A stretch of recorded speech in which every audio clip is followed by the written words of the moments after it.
Bonjour et bienvenue sur la chaîne Raphaël Pérez. Vous pouvez me retrouver sur les réseaux sociaux. Vous pouvez également vous abonner à cette chaîne et cliquer sur la cloche pour recevoir les notifications de mes prochaines vidéos. Aujourd'hui, je vous parle du cadmium. Le cadmium, quel est son impact sur notre santé? Le cadmium qui nous concerne tous, puisque près d'un Français adulte sur deux a un taux de cadmium urinaire au-delà du seuil critique. Près d'un enfant français sur 4 a une exposition au cadmium au-delà du seuil tolérable. C'est dire à quel point c'est une problématique globale et généralisée. C'est généralisé parce que la problématique vient essentiellement de notre alimentation. Dans cette vidéo, je vais vous parler du cadmium avec les effets biologiques toxiques que cela engendre, les symptômes qui peuvent en découler. Je vais également vous proposer des solutions avec un élément, un nutriment que nous trouvons dans notre alimentation qui est souvent déficitaire et dont le déficit augmente la toxicité du cadmium. Je vais encore vous présenter la détox, puisque quand on parle du cadmium, on pense tout de suite à la détox, mais la détox, on va le faire dans le bon ordre. On ne va pas se jeter tête baissée dans la détox au risque d'aggraver la situation ou de se mettre dans une situation problématique. Voilà tout ce que je vous propose dans cette vidéo. Avant de rentrer dans le vif du sujet, petite parenthèse sur mon actualité avec mes formations professionnalisantes. Mon prochain cycle de formation va débuter à l'automne 2026, en octobre et novembre de cette année. Je propose 3 formations, une formation en 2 ans pour devenir naturopathe hygiéniste, une formation en 1 an pour devenir accompagnateur de jeûne et une autre formation en 1 an sur la nutrition fonctionnelle. Ce sont des formations en distanciel. Vous pouvez les suivre de n'importe où en France et même depuis l'étranger. Vous avez accès à de nombreux outils, une bibliothèque numérique, une bibliothèque de référence bibliographique en lien avec la formation.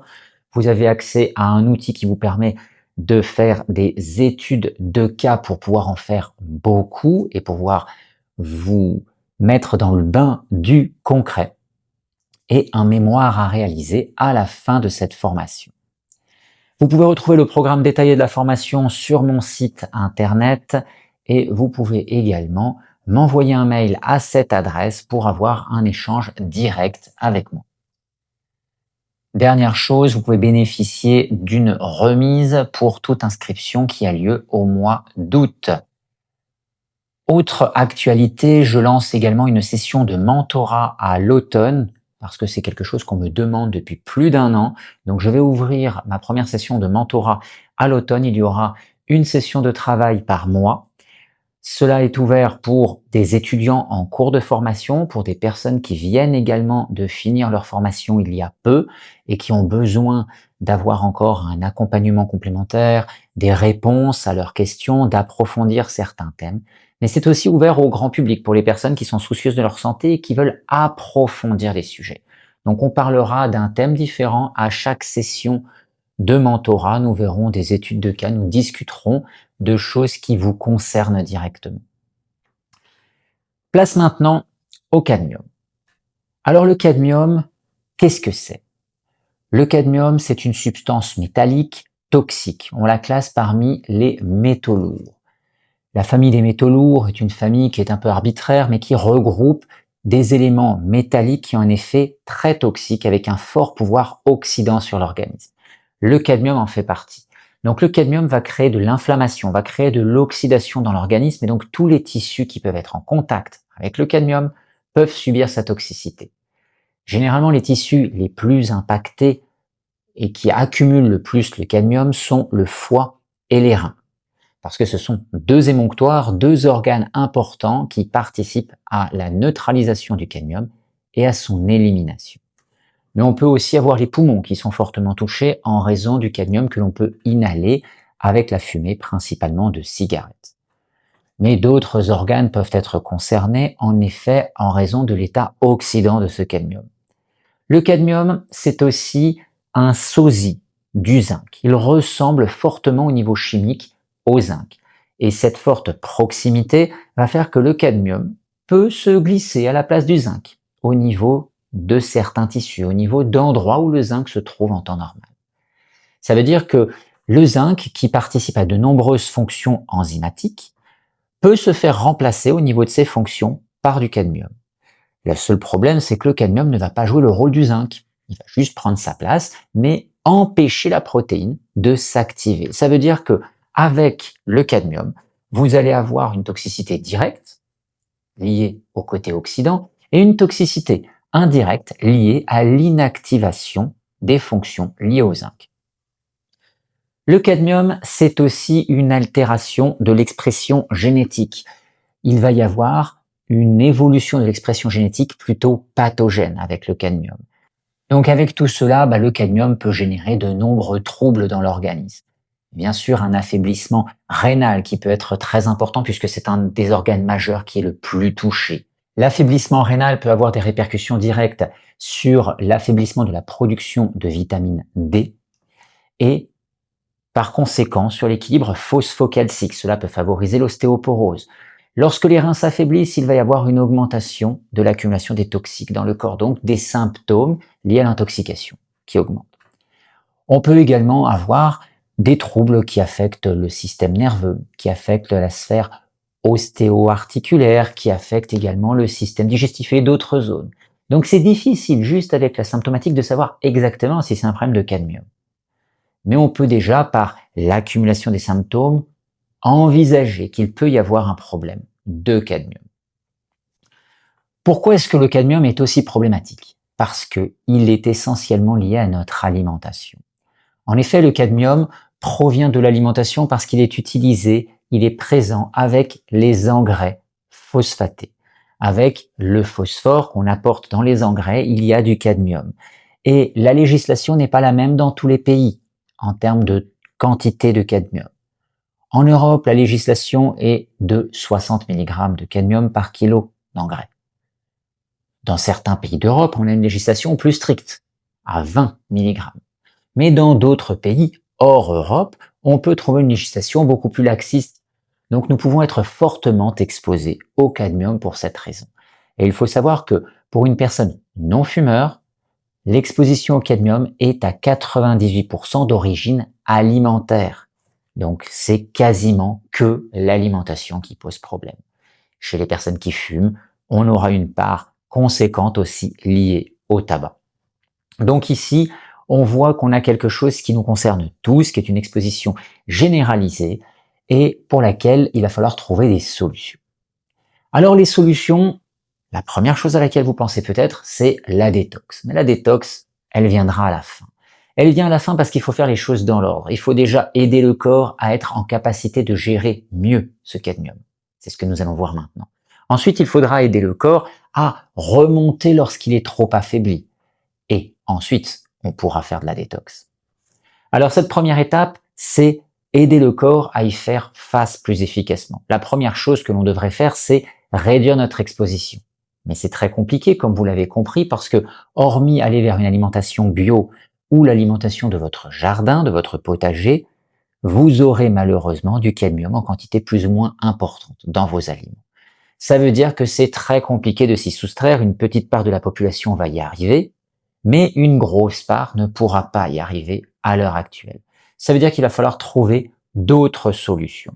Dans les autres solutions, je vais vous en proposer deux ici. La première que je vous propose, c'est de réduire la pollution de manière globale. Parce qu'en effet, il n'y a pas que le cadmium qui nous affecte. Lorsque notre corps est exposé au cadmium, il va devoir gérer du cadmium, mais il va devoir gérer aussi peut-être d'autres substances, comme des pesticides, des additifs alimentaires, mais également des produits qui sont issus de cosmétiques, de produits ménagers, etc., etc. Ça veut dire que plus il y a de substances toxiques à gérer, plus notre corps aura du mal à gérer l'ensemble de ce qui arrive, y compris le cadmium. Si on réduit l'exposition globale aux toxiques, il y aura une charge toxique plus faible et le corps pourra faire plus efficacement face aux différents polluants. Et ça, c'est quelque chose qui est beaucoup plus facile à mettre en place parce que la pollution sur les aliments n'est pas la même pour tous les aliments. Donc on peut réduire notre exposition aux pesticides, on peut réduire notre exposition aux additifs alimentaires, faire attention aux cosmétiques utilisés, faire attention aux produits ménagers utilisés, etc., etc. Même les vêtements, les ustensiles de cuisine. Donc nous avons beaucoup plus de possibilités d'action de cette façon. La deuxième chose qui va être intéressante sur ce premier niveau, soulager le corps et l'aider à être plus capable de faire face, c'est réduire les contraintes. On a beaucoup de personnes avec des organismes épuisés par le stress, par le manque de repos, par le surmenage général. Donc il va falloir soulager cela. Moi, la chose que je vous propose de faire ici, c'est un soulagement sur le plan digestif, parce que c'est souvent une chose qui nous demande beaucoup d'énergie, la digestion. Donc on peut déjà économiser de l'énergie en mastiquant plus. On peut favoriser une meilleure digestion en mangeant moins avec la frugalité. On peut favoriser aussi une meilleure digestion avec moins de repas à quantité égale. Si nous faisons 2 repas par jour ou 4 repas par jour, le corps s'en sort généralement mieux avec 2 repas, à partir du moment bien évidemment que cela ne dégrade pas la digestion. Nous pouvons aussi enlever des aliments qui sont problématiques s'ils sont vraiment problématiques. Si vous avez une sensibilité particulière, une intolérance à certains aliments, il va être peut-être pertinent de supprimer ou de réduire cette exposition pour arrêter d'entretenir trop de contraintes. Et puis nous pouvons aussi agir sur les associations alimentaires. Les associations alimentaires favorables vont permettre de demander moins d'efforts en termes de digestion. Mais comme pour tout ce qui va soulager la digestion, cela va permettre d'avoir une meilleure digestion, moins de surcharge intestinale, moins d'agression sur l'intestin et moins d'entrée dans le corps de substances indésirables qui vont ensuite devoir être prises en charge par le système immunitaire et par le foie. Donc on va soulager considérablement l'organisme.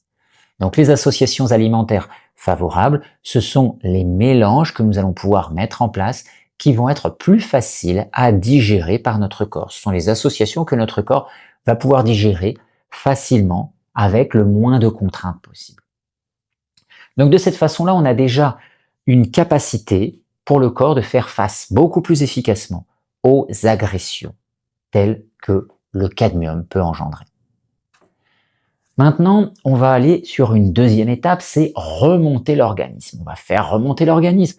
Si vous avez un organisme qui est épuisé, prendre des compléments alimentaires en quantité ne donnera pas forcément de grands résultats parce qu'il va falloir que l'organisme puisse exploiter ses nutriments, exploiter ses plantes. Et s'il n'a pas beaucoup de force, il ne pourra pas exploiter grand-chose.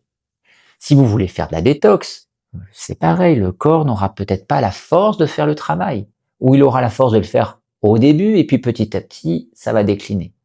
Et donc tout cela va engendrer plus de désagréments que d'effets positifs. Il faut donc aider le corps à remonter. C'est pour ça que ce n'est pas tant strictement le produit utilisé pour la détox qui va faire toute la différence, c'est la capacité du corps à l'utiliser. Et dans ce sens, il va falloir faire remonter l'organisme. Et remonter l'organisme, c'est agir sur une alimentation qui sera plus favorable. Je vous ai parlé des associations alimentaires qui aident déjà le corps à être mieux nourri et à moins se fatiguer. Mais nous pouvons également aller vers des phases alimentaires un peu plus légères, qui vont permettre de recharger le corps en vitamines, en minéraux. On va pouvoir intégrer peut-être des jus dans l'alimentation, des jus de légumes. Pour alléger l'alimentation, on va enlever par exemple les céréales, qui constituent un fort pourvoyeur de cadmium. Réduire l'exposition. On peut réduire aussi les féculents globalement, ou enlever les protéines et garder des féculents comme la patate douce.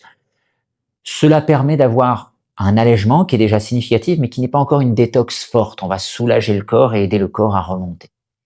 Si l'alimentation toute seule n'est pas suffisante, il va falloir aller sur des compléments. Alors au niveau alimentaire, il y a un élément que je voulais vous présenter, c'est le zinc. Le zinc est très important parce qu'il rentre en compétition avec le cadmium. Et le zinc, déjà, nous avons tendance à en avoir insuffisamment. Il y a différents mécanismes biologiques qui font que nous en avons insuffisamment, souvent, même si l'apport dans l'assiette peut être suffisant. Ça veut dire que, quand nous manquons de zinc, on va augmenter la toxicité du cadmium. Donc avoir plus de zinc, c'est peut-être aller le chercher dans l'alimentation, avec les aliments qui sont plus riches en zinc. Mais ça peut également être d'avoir une supplémentation. Et ici, on va chercher une supplémentation raisonnée, pas des méga-doses, pas des grosses doses de zinc. On va apporter quelques milligrammes de plus pour augmenter le taux apporté, que cela reste un taux alimentaire. On va pas faire des fortes doses. Une forte dose pendant quelques semaines, ce n'est pas dramatique. Une forte dose pendant des mois, là, ça peut devenir très problématique. Augmenter le taux de zinc peut être très intéressant parce qu'au-delà d'apporter plus de zinc pour qu'il puisse remplir son rôle dans le corps, ça va permettre de produire une protéine qui va attraper différents éléments, dont le cadmium. D'autre part, en vue de faire de la chélation, l'apport de zinc est important parce que quand on utilise des substances qui vont faire de la chélation de métaux, on va souvent perdre aussi du zinc en quantité plus importante que d'habitude. Donc c'est important d'avoir ce zinc par l'alimentation ou si nécessaire par la supplémentation.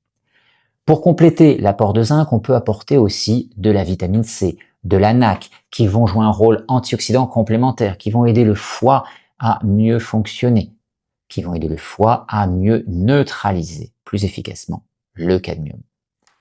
On peut aussi aller chercher dans les substances qui vont aider par rapport à ce qu'on appelle la méthylation. Donc je vous ai parlé que le cadmium présente un problème vis-à-vis de l'expression génétique en altérant le processus de méthylation. Donc là, ce qui va soutenir la méthylation peut être une aide. Donc on peut retrouver différents éléments comme la vitamine B9, B12, comme la choline, la bétaïne. Alors le but, c'est pas de tout prendre en supplémentation. Normalement, la choline, la bétaïne sont des substances que notre corps produit. Mais il est vrai qu'en avançant en âge, avec l'affaiblissement du corps, on va en produire de moins en moins. Donc peut-être qu'il peut être pertinent de faire des cures, d'avoir des apports de temps en temps complémentaires. D'autre part, la B9 et la B12 sont des vitamines que nous recevons normalement par l'alimentation en quantité suffisante. Le problème, c'est qu'aujourd'hui, beaucoup de personnes en manquent. Ça peut être un manque d'apport, mais ça peut être aussi des problèmes liés à la digestion, au système digestif, à un manque d'absorption. Et à ce moment-là, on peut avoir des déficits qui s'installent de plus en plus et qui vont créer de plus en plus de problèmes vis-à-vis de ce facteur de méthylation. Donc ça, la B9 et la B12, on peut faire des analyses biologiques pour savoir le taux auquel vous êtes et, si c'est nécessaire, d'avoir un apport alimentaire plus conséquent ou une supplémentation. On va pouvoir passer à la troisième étape, la détox. Alors la détox, on va pouvoir utiliser différentes choses. D'abord la détox en allégeant l'alimentation. On passe par une alimentation très restrictive, fruits et légumes ou que des légumes, éventuellement des jus, dans lesquels on peut incorporer des aliments comme la coriandre, comme le persil pour aider l'organisme. On peut pourquoi pas ajouter un peu de spiruline ou de chlorella pour avoir cet effet détox au sein de l'alimentation allégée. Si on met l'organisme en diète restrictive, voire en jeûne, on va accélérer la capacité d'élimination du corps. Et en plus, comme il n'y a plus de choses qui arrivent, le corps va pouvoir gérer plus efficacement ce qui s'est accumulé. Donc le taux de ce qui est accumulé va pouvoir baisser. Donc ça, c'est une chose qui est très intéressante ici, c'est de pouvoir réduire considérablement l'exposition. Donc là, j'ai parlé de diètes très restrictives qui sont déjà des cures détox, et puis on peut aller jusqu'au jeûne, si le corps en a la capacité. C'est pour ça qu'on a préparé dans cette étape 2 le corps pour qu'il remonte, qu'il soit nutritionnellement plus fort pour pouvoir faire ce genre de phase, pour que les émonctoires soient en mesure de supporter aussi le travail plus intense. Et si vous voulez prendre des compléments après à dose un peu plus élevée pour favoriser vraiment de la détox, là c'est possible. On peut utiliser en effet la coriandre, la chlorella, avec des protocoles qui sont proposés pour faire de la détox. J'ai fait un webinaire sur les métaux lourds il y a à peu près un mois. Je fais une présentation globale de la problématique des métaux lourds et de ce que l'on peut faire. Donc ce webinaire, vous pouvez le retrouver sur ma chaîne Telegram. Vous retrouvez le lien dans la description. Donc pour revenir là-dessus, on peut commencer à utiliser différents chélateurs, différents produits. Le but généralement, c'est de faire par cure pour éviter que le corps subisse trop longtemps un travail de détox qui peut être éprouvant, qui peut nous amener à perdre des éléments minéraux importants, comme on a vu avec le zinc, parce que si on perd trop de zinc, on aura après un déficit. Donc il faut permettre au corps de pouvoir se recharger à l'issue des cures, même si on peut supplémenter pendant les cures. On va faire une détox qui sera d'abord plutôt de ce qui circule dans le sang, et puis ensuite aller plus en profondeur pour aller chercher ce qu'il y a dans les tissus. Il faut savoir que quand on enlève ce qui est dans le sang, de toute façon, ça va ressortir plus facilement des tissus. Donc c'est pour ça que la première étape, c'est d'aller chercher ce qui est déjà dans le sang. Et de cette façon-là, on va pouvoir par étapes progresser vers une diminution de ce qui s'est accumulé dans l'organisme. Cette vidéo est terminée, j'espère qu'elle vous a plu. Vous pouvez me mettre des commentaires dessous cette vidéo pour me dire ce que vous avez peut-être déjà mis en place, ce qui a marché pour vous ou à l'inverse ce qui n'a pas fonctionné. Il faut savoir que très souvent ce qui ne fonctionne pas n'est pas strictement un problème de produit, mais un problème de capacité du corps à répondre à la présence de ce produit. Je vous souhaite une excellente journée et on se retrouve très bientôt pour une autre vidéo.